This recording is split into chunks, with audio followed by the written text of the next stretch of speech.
We're back to hear Steve Groat talk about sports. Now, most of you know that Steve Groat used to be the mayor of town. He's the town supervisor. He's a walking encyclopedia of information about the people of Clyde. And he's my good friend, and I'd love to introduce him to you, Steve Groat.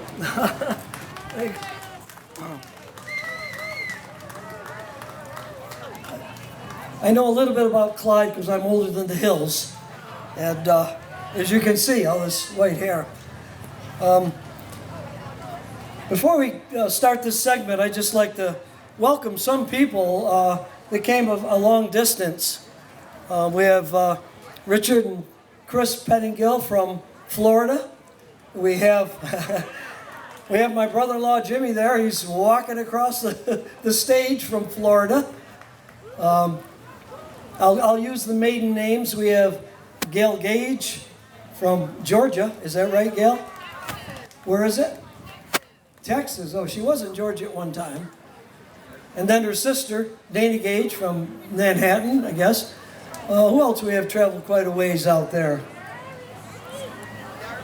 We have Eugene Steve and Dina from Manassas, Virginia. And by the way, I just wanted to mention, Matt Gary, California. California. Thank you for pointing that out. I can't see everyone. So, you know, we've got quite a gathering here, quite a reunion, and I thank everyone for coming. It's great to see everybody here. I hope y'all had a hot dog and some water or some pop. Also have my classmate Sharon Lazapone and her husband here today. Again, those are the maiden names. We didn't have our class reunion last year. It was the 50th because of COVID. And this year we got, this festivity got into the way, so we'll do it next year. Earlier in the crowd, we had some great supporters over the years.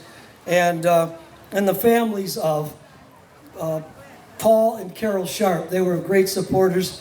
They had 4 boys that all played sports. And Don and Dory Wright, they were honored at one of our Hall of Fame banquets for their participation. Is Charlotte Kerrigan here? Charlotte was here earlier. I think she left.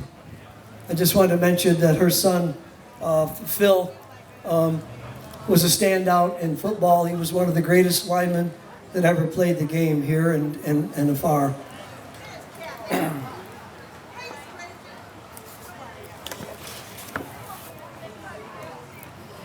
Okay, I do have a few things that I need to read, and then I'm going to move around a little bit. The documented history of sports goes back at least 3,000 years. In the beginning, sports often involved participation in war or training as a hunter, which explains why many early games involved throwing of spears, stakes, and rocks, and sparring one-on-one with opponents. So that kind of covers it up, 3,000 years ago. And I wasn't around to see it, but... Okay, real quick here, I want to start out with a story from a small book that was written back in 1955. It was called Forgotten Stories of the Finger Lakes. And it was out of Geneva. It was around 1955. And I'm just going to paraphrase some of the spots. And it was entitled The Story of a Football Team. And the football team that they're talking about started in 1895.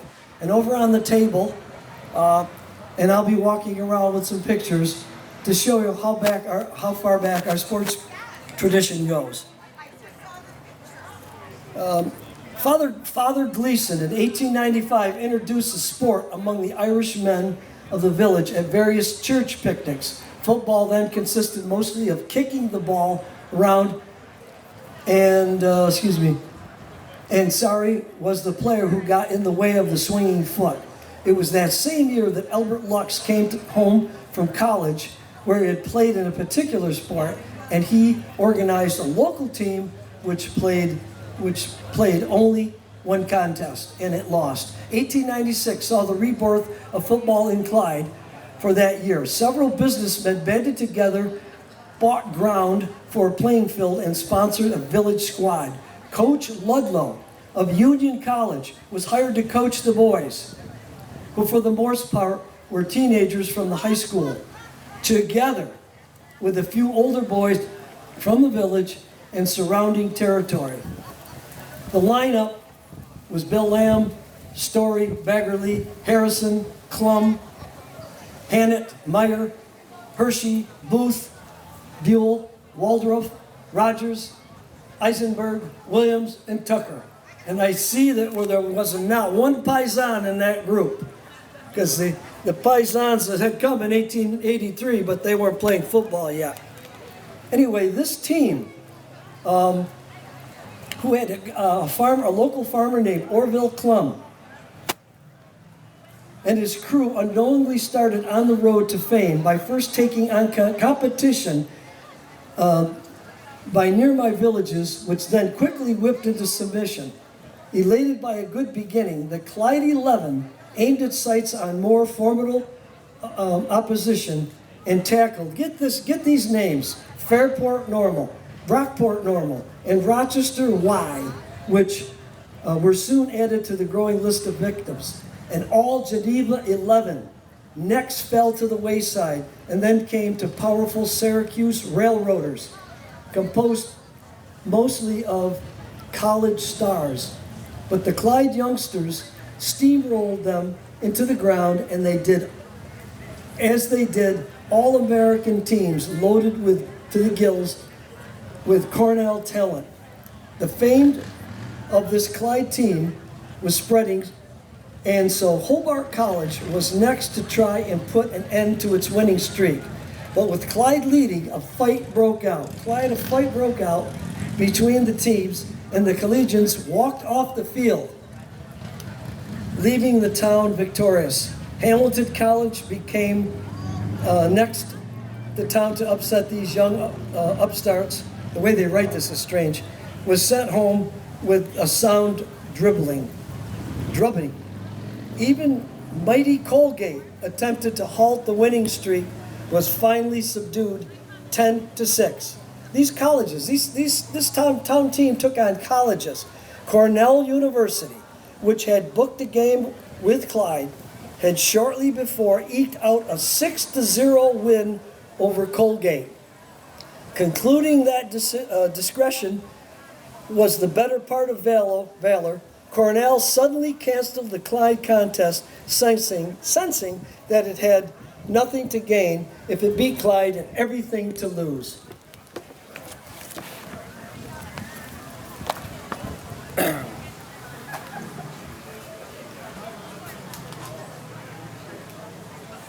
Test 1, 2. In 2002, Dale Volpe, Mike Keiss, and I formed the Clyde Sports Hall of Fame. It ran continuously for 16 years with induction ceremonies annually. The selection process was very diversified.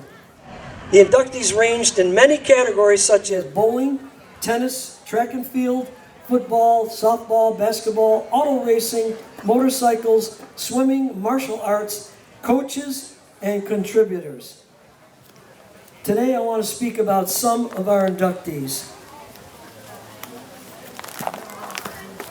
The first inductee that I want to speak about was Orville Klum. And Orville was the center on this 1895 and 1896 team. He was a farmer here in town of Gallon. He lived to 1957. It was reported that Orville's stature was so big that they had to make uniforms out of grain sacks. 1895. And on this table is a picture of Orville Klum and his team. He was the first inducted. During the induction process, his granddaughter came all the way from California to accept the award.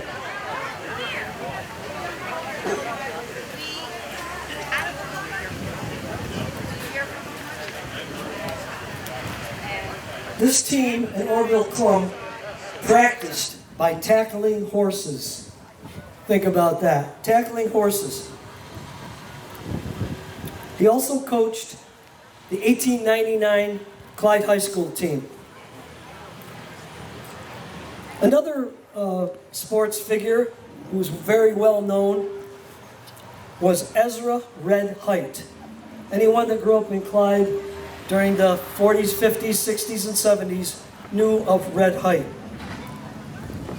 He played football in 1903 and 1904. He was a two-year captain.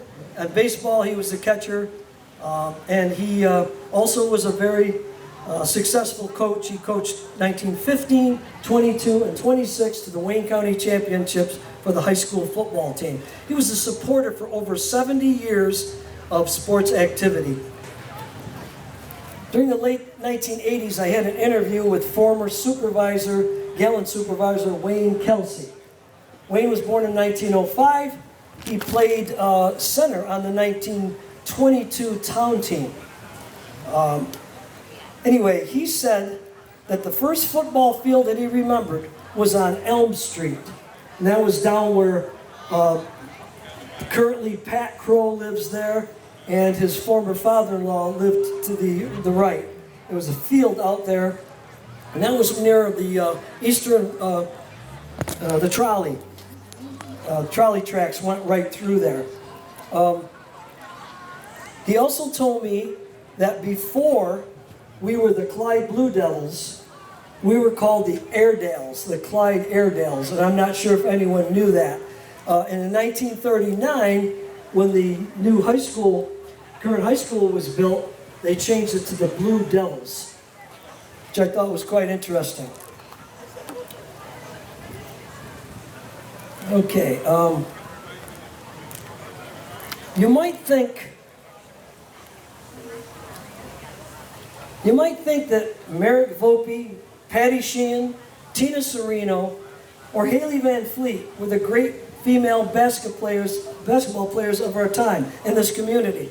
But I want to introduce to you a lady that played basketball in 1921 through 1924.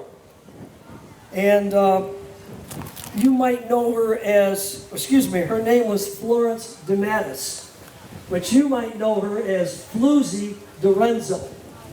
And Floozy worked for Messenger, and I think she also worked for one of the other stores. Was it Rexall? Can't remember, but I know she had a very deep voice. She was inducted in our Hall of Fame back in, well, who cares, right? 2014. But to look at her plaque, she did an amazing thing. During one game, they were playing the Wolcott ladies, and she, right here, holding the ball, 1924, she scored 21 of the 26, and scored more points by herself than the whole Wolcott team. Sorry, I'll get that out. She was an amazing performer. They referred to her as, I better get closer to the antenna. They referred to her as the premier player. And so those are the things that we never know about in our history, Known as Western New York's premier player girl. Yeah, she scored 21 of the 26 points that Clyde had. Okay, so moving on. Hugh Minor related to this. During the 1920s and 30s, the upper floor of the former town hall, which was built in 1870, was an athletic event facility. They used to do boxing, wrestling, and basketball up there. My mother told me she graduated in 1937 over on the Lock Street School, that they used to walk over to the Opera House, the town hall, change their clothes, and do some type of athletic activity, including playing basketball. So that was their event center. That was their gym. And from the Midtown Square apartments are currently there. Now, where the previous school was. It was also used as the prisoner of war camp, as Hugh related to, and for captured Germans. One other interesting gentleman was Chris Fratangelo. Chris was a unique individual. He was into several things, but basically football and pro wrestling. And Chris was, at age 27, he was the regional heavyweight, the canvas legend, and the main attraction around the region. His nickname was, or moniker, was the Behemoth. And he was big, if you knew Chris. He also played in a dominant player for several years in the 8-team Empire State Semi-Pro League. And they were called, in 1931, called Clyde Cool Motors. And they had very successful years during that time. One of the quotes was, "Fratangelo is one of the giant pair of tackles that will cause the opponent plenty of grief." In 1934, he joined a team called the Clyde All-American Gas. They were undefeated in a 9-season win, and he was the left tackle. But just as important on that team was probably the most famous person that ever passed through Clyde sports. And that's a guy named Jerome Brud Holland. And I remember as a kid, Joe Bramer and many of the old timers talking about Brud Holland. And his nickname, Brud, is B-R-U-D, because one of his he's a black athlete, and one of his younger brothers could not pronounce his name, and he called him Brud, like brother. He played on the Clyde All-American Gas team. On the table is several items of his involvement here. One, a team photo. And one is, he later went on to be the first black athlete at Cornell College, and he was an All-American. We have a trading card over on the table that shows his stats. Just to read a few things, I don't want to hold you up here, but first black man to play at Cornell, 2-time first-team All-American, 1937-38. Graduated, received a master's degree in doctorate of sociology. Sports Illustrated Silver Anniversary All-American Team. National Collegiate Football Foundation Hall of Fame. President of Delaware State College. President of Hampton Institute. Ambassador to Sweden. National Football Foundation Distinguished American. I mean, I can go on and on and on. American Presidential Medal of Freedom Award. You know, all of these things this gentleman did. And we had him playing in Clyde. And when he played here, he was great. Some of the quotes were, 1934 newspaper report, the Cornell Star with the swivel hips swept around the left end and scored untouched. He was quite an individual. He didn't make it here. His son didn't make it here. He passed away in 1972. But anyway, he was probably one of the most famous persons that ever passed through here.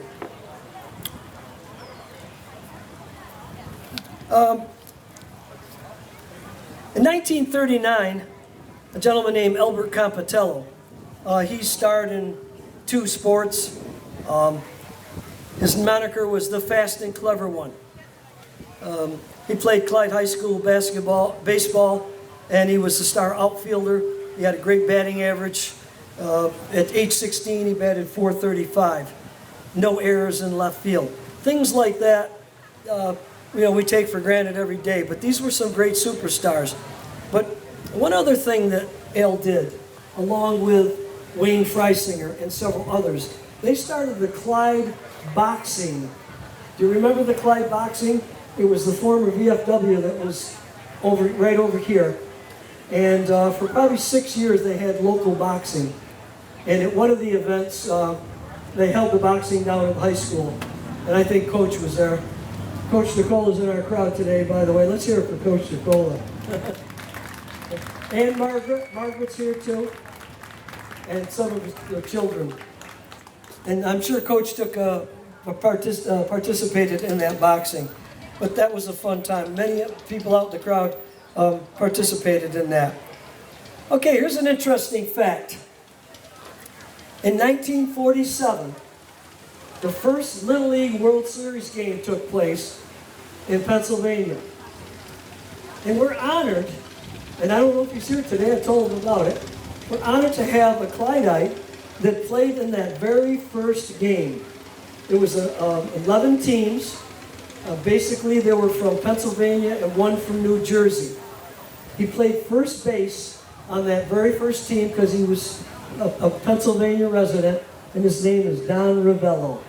And I don't know if Don's here today, but the interesting fact is that on July... Somebody's hitting the horn, is it, Don? No, that's somebody who sat on their key. Earlier this year, I think it was earlier in July, he was asked to go to Doubleday Field, I think it was in Geneva, and throw out the first pitch for World Series Little League competition. So he did that this year, and it was on the Finger Lakes Times, which I have here. So I don't see Don. Well, anyway, that's kind of an event in history that we didn't know about.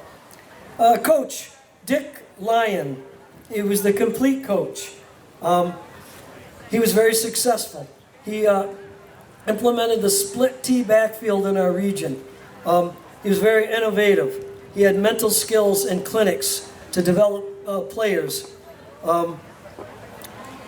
He structured the entire football program and reestablished Clyde as a gridiron powerhouse. He went on to coach college and then went on to coach Army after the Ithaca. He went to Ithaca too. But interesting enough, during that 1950 football season, there were 53 players on the team, 53. And they had a first, a second, and a third string. They might even add a fourth string, which I was on the fourth string, not them. But anyway, that year, that team won undefeated. They scored 191 points, and the opponent scored 6. And that was because Coach Lyon put in the third and fourth string and allowed the other team to score 6 points. Otherwise, they would have had an undefeated, unscored-on season. I don't think that's ever happened in our history, but they came damn close. Right, Dave? Okay. Another coach, John Baines. John coached, along with Lyon, coached basketball, baseball, and football. He had Section of 5 titles in Clyde in 1952 and 55. And then he went on to East Rochester, 59, 62, and 63. He also had titles. But one of the years that he was coaching, and Richard Pacquiao, were you on that team in 1950? No, you graduated, 54, 55. You had graduated the year before. Yep, year before.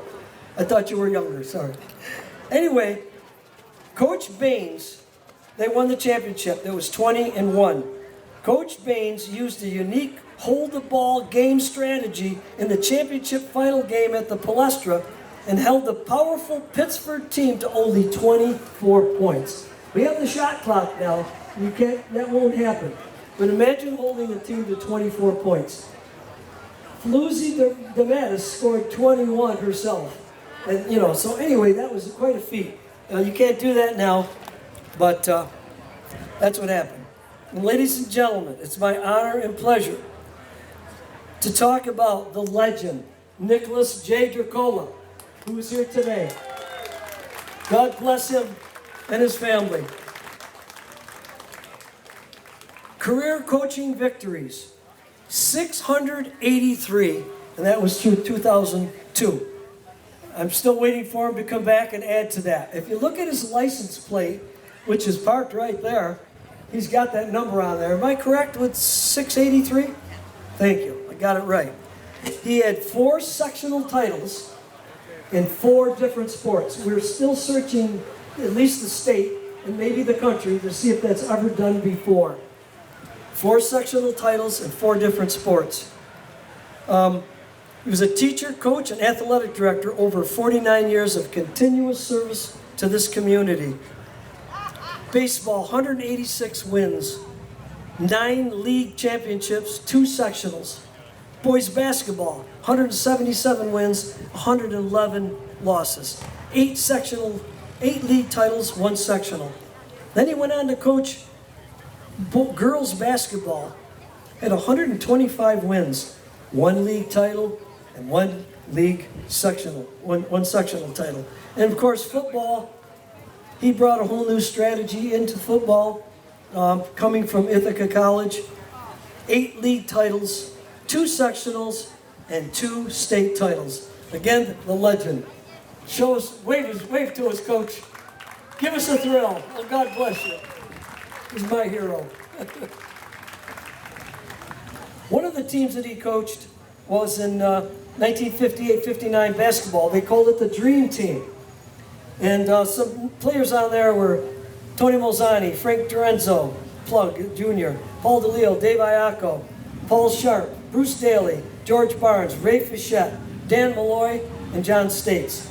They were the Dream Team, and they won 21 victories with 1 loss. But the interesting point is that they lost that 1 game by 1 point. So they would also been an undefeated team. So God bless those guys. Tony Molzani, fleet-footed. He was a real hard-nosed football player. He played basketball and baseball. And he was a 4-year letterman in football. He was a 1958 All-American High School Squad honorable mention. That's the whole country. That was quite an accomplishment. And he was 1958 All-State selection. Next, I'd like to talk about an individual that was a good friend of Coach Turcola. His name was Danny Incarnato. Danny Incarnato. Danny we called the natural because other than Peter Jim Fichette, who could do it all, Danny was a guy that could do it all too. He played in baseball in the military. He was a golfer. He played basketball in semi-pro leagues. He was a bowler, bowled 300 games, had a hole-in-one in golf.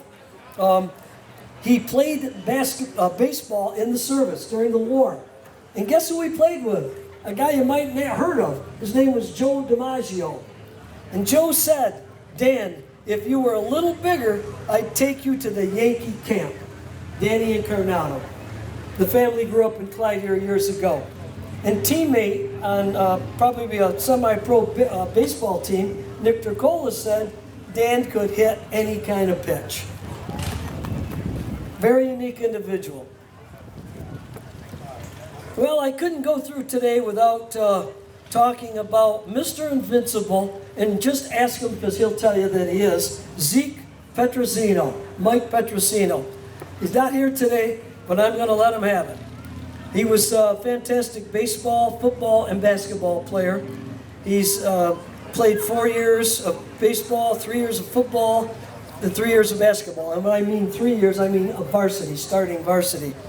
He had a tremendous batting average, 300, 500, 389, 419. But Zeke has one distinct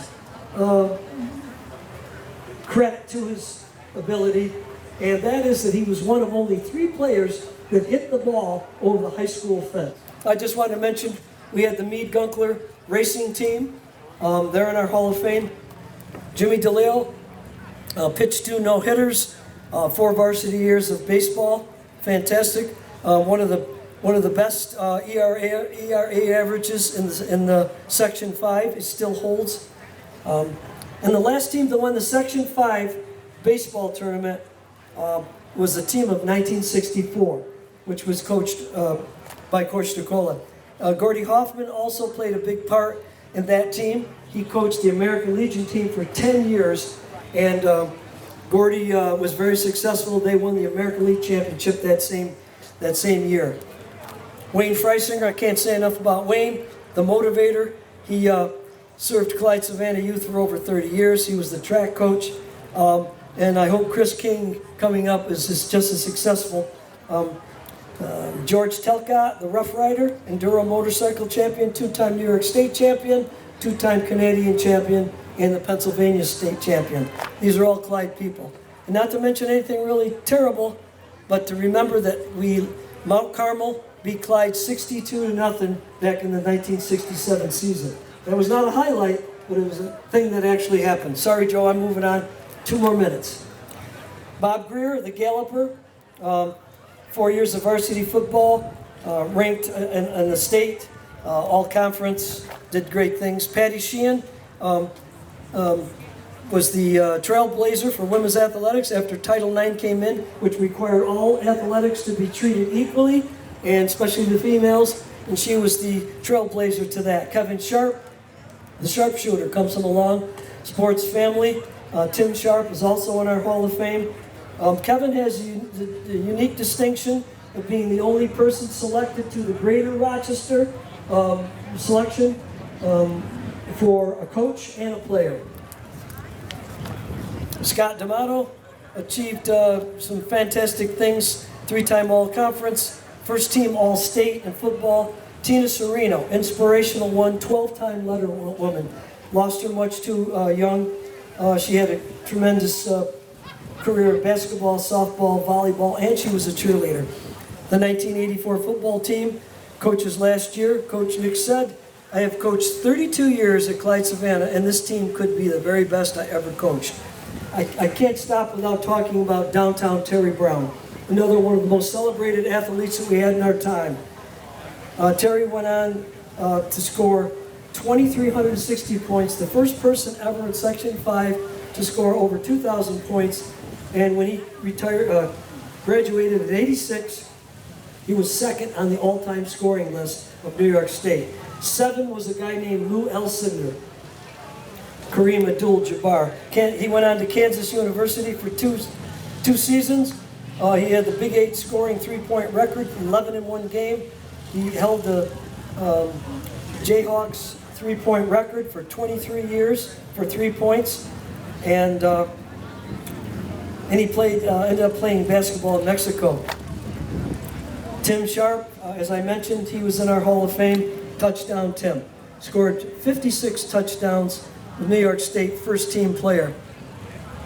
1985-86, Tony Patanzo coached the perfect season. That was Terry Brown's team and several others. Wesley Smith might be the most celebrated athlete. He was 2-time All-State selection in his junior and senior year in football, and 2-time All-State selection, first team in basketball. Nobody's ever done that. Tim Darnell, driven for excellence. He was one of the members of the New York State championship basketball team. We only had 1 basketball championship. I'm almost there, Joe. Serena Loader, 5 varsity letters. She was 3rd team All-State. She was a great track and field individual. Chris Grantling, all Greater Rochester selection. All-State first team defensive back. Haley Van Fleet, she was in that same mix with Merrick Volpe. She was a 3-year starter, was all Section 5 team selection. Ronald McDonald, all-star team member, 2 section championships, and she went on to college and she started there too. Tom Ferran, what can I say about Tom Ferran? He was 3-time All-Greater Rochester first team, All-State first team 2 years, and went on to full scholarship at Syracuse University. And again, the most celebrated female athlete, Merrick Volpe. Started in 7th grade, scored her first varsity point in 7th grade, scored over 2,136 career points. She was on every MVP, All-Star, Greater Rochester, New York State. She did it all, went on to Siena College on a full scholarship, and ended up starting as point guard and team captain 2009, 2010. And I'm going to end with a very famous person that everybody should know, and we inducted him in the Hall of Fame as a supporter. And many of the people that were inducted were supporters. This guy we call the Memory Maker. His name is Bill Sheehan. And if you walk the streets, probably in the older days, 90% of the pictures that were in the window were Bill Sheehan. And He captured photographic images of current events, people, and our community for over 4 decades without monetary compensation. And in closing, I want to remind everyone, that tomorrow, starting at 3 o'clock, over at Heritage Park, over on Glasgow Street, we have a flag dedication that'll start at 4 o'clock. Nate Michaels is going to perform at 3. And the mayor will open up, and we're going to have several people speaking. And I want to thank again Richard and Chris Pettengill from Florida. They're the benefactors of the pole and the the memorial marker there. They're going to be there tomorrow too. So from the bottom of my heart, I ask you to come there tomorrow and show your patriotism, not for just Clyde, but for America. Thank you, Joe. We're close.